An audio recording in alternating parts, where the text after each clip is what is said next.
The sun was bleeding into the desert horizon when Luke McGraw rode past the old cottonwood tree that locals called the Hanging Tree. The air shimmered with heat and silence, broken only by the crunch of his horse's hooves over the dry earth. He was a rancher by trade, a loner by choice. Out here in the borderlands between Arizona and New Mexico, men didn't ask for company, and they sure didn't expect mercy. But that day, something in the wind made him pull the reins and look twice. At first, he thought it was just a tattered piece of hide or maybe an abandoned saddle flapping in the branches. But then he saw her, an Apache girl, half dead, suspended between life and death. Rope stretched from the tree to her arms and legs, spreading her out cruelly like she'd been nailed to the desert itself. Her skin was streaked with dirt and blood, her dress torn from struggle, and her dark hair clung to her face like wet leather. Luke's got twisted. He'd seen Apache ambushes before. He'd seen men die in worse ways. But this was something else. He dismounted slow, scanning the dunes around him. The land was too quiet. No birds. No wind. Just the creak of rope. His Colt .45 stayed loose in its holster. Every instinct told him to ride on. The Apache didn't hang their own. This looked like a message, or a trap. But her eyes were open, faintly moving, pleading. "Hold on," he muttered, approaching carefully. His boots crunched the sand, every step echoing louder than it should. The girl twitched as he neared, her breath shallow. "Easy now. I ain't gonna hurt you." He drew his knife and cut the first rope from her wrist. The tension released so suddenly she nearly fell, gasping. The second rope came loose, then the third. When he cut the last one, she collapsed into his arms, light as a sack of feathers but trembling like a trapped bird. "You speak English?" he asked. She didn't answer, just pointed weakly toward the east, where the canyon shadows crawled closer with the setting sun. Luke didn't like it. Every rock and ridge in that direction looked like it was watching him. Still, he lifted her up, carried her to his horse, and laid her gently across the saddle. "We'll get you to water," he said. "Then we'll talk." He turned the horse toward his ranch, 10 miles across open land, but before he could take the first step, the girl's hand shot out and gripped his arm with surprising strength. Her eyes, suddenly sharp, locked on his. "No, not that way," she rasped. "They wait." Luke froze. "Who waits?" Before she could answer, a rifle cracked. The bullet whined past his ear, splintering bark from the tree. Luke dove behind the trunk, pulling the girl down with him. Another shot, then another, echoing from the ridge to the north. "Damn it," he hissed. "I knew it." He peered around the trunk. 3 shadows moved along the ridge, Apache warriors, painted for war, their feathers catching the dying light. But their rifles weren't old muskets. They were Winchesters, Army issue. That wasn't right. Luke pulled his revolver and fired twice, quick and low. One of the figures tumbled behind a rock. The other 2 ducked out of sight. He turned back to the girl. "You part of them?" Her eyes filled with tears, but she shook her head. "They kill my people, white men in Apache skins." Luke's stomach tightened. Raiders. Mercenaries. Outlaws who dressed like natives to frame them for slaughter. He'd heard of such devils, men with no flag, no honor. "All right," he muttered. "Let's move." He hauled her onto the horse and kicked it into motion. Bullets whined past as they galloped through the dust, the twilight swallowing the land behind them. The girl clung to him weakly, whispering something he couldn't catch, something about a spirit canyon, a curse, and a stolen talisman. Luke didn't believe in spirits, but the fear in her voice made his blood run cold. They rode hard till night fell, till the moon rose over the desert like a pale wound. Finally, Luke spotted an abandoned shack near the dry riverbed. He dismounted, carried the girl inside, and lit a small lantern. She was barely conscious now. Her wrists were raw, her face pale under the grime.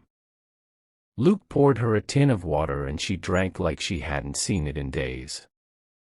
Then, in a cracked whisper, she said, "You shouldn't have freed me. They'll come for you now."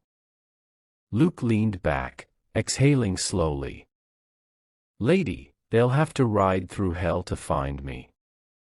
She shook her head. "Not men, spirits." He frowned. "Spirits don't use Winchesters." But before he could say more, the wind outside picked up, soft at first, then rising like a whispering storm. The horses neighed, restless. The lantern flickered. Luke went to the window, scanning the desert. In the moonlight, shadows moved where no men stood. Long, thin figures gliding over the sand. The girl's voice trembled. "The hanging tree was not for me, it was for the one who frees me." Luke's blood turned to ice. He turned to her, but she was already on her feet, eyes glowing faintly gold, the ropes around her wrists crumbling into dust.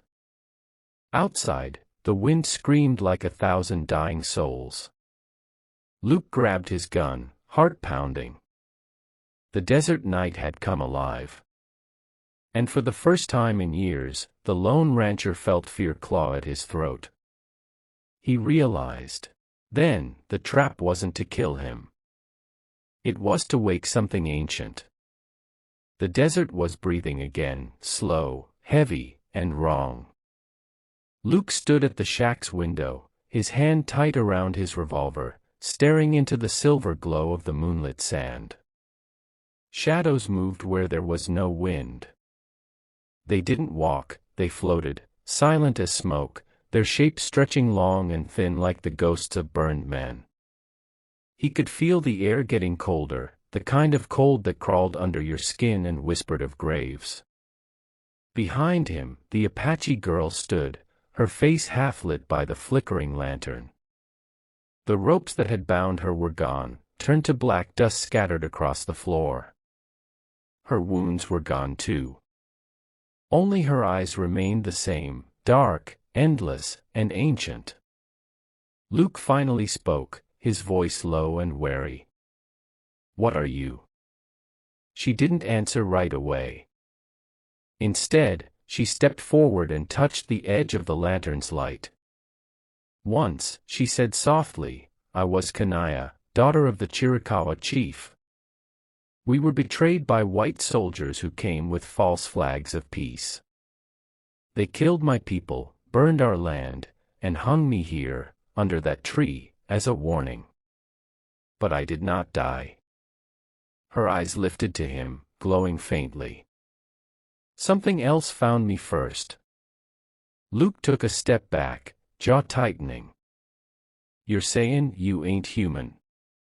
"I was," she whispered. "Before the spirit of vengeance entered my soul.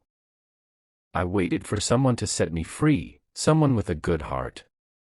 Only then could I finish what death would not." The floorboards groaned. The air outside trembled. Through the cracked door, a sound came, a horse's scream, then a burst of rifle fire. Luke rushed out, gun drawn, but the night was empty except for his horse, thrashing wildly at the shadows that slithered across the ground like black fog.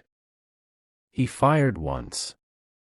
The bullet passed clean through one of the shapes, and it burst apart like smoke caught in a gust.